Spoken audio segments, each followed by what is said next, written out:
La police de Las Vegas a déclaré ce mardi que l'ancien militaire américain retrouvé mort dans le Tesla Cybertruck qui a explosé devant l'hôtel Trump à Las Vegas le 1er janvier aurait utilisé l'intelligence artificielle pour planifier son acte.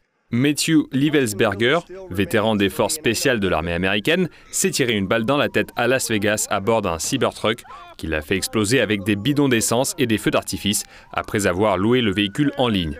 Les analyses de recherche effectuées par le suspect sur ChatGPT montrent qu'il cherchait des informations sur les engins explosifs, la possibilité d'en acheter, comment les assembler et les activer. Selon les forces de l'ordre, Livelsberger recherchait également des informations via ChatGPT sur la quantité nécessaire d'explosifs. Nous savons que l'IA changera la donne pour nous tous à un moment ou à un autre dans la vie de chacun. Je pense que c'est le premier incident dont j'ai connaissance sur le sol américain quand ChatGPT est utilisé pour aider une personne à construire un appareil particulier.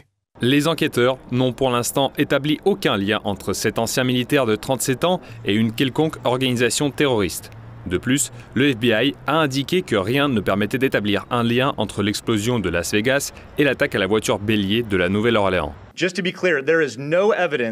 Je voudrais préciser qu'il n'y a aucune preuve d'un lien entre ces deux événements.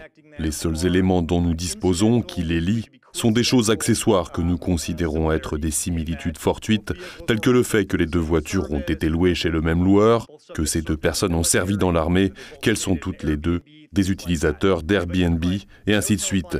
Nous n'avons trouvé aucun échange téléphonique ni par mail entre ces deux personnes. Aucune information ne suggère qu'elles se connussent, qu'elles aient servi un jour dans la même unité, qu'elles aient été déployées au même endroit au même moment et qu'elles aient eu des contacts entre elles. Aucun témoignage n'a confirmé ni prouvé que les deux événements étaient liés de quelque manière que ce soit.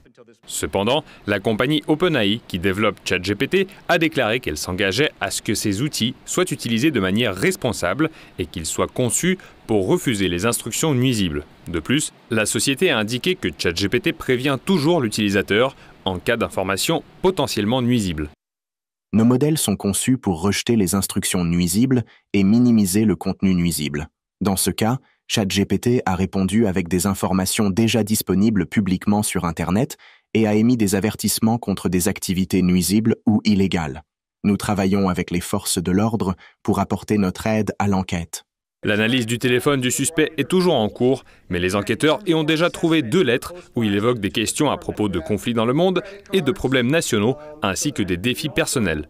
Le suspect y explique aussi avoir organisé une explosion, car les Américains ne prêtent attention qu'au spectacle et à la violence.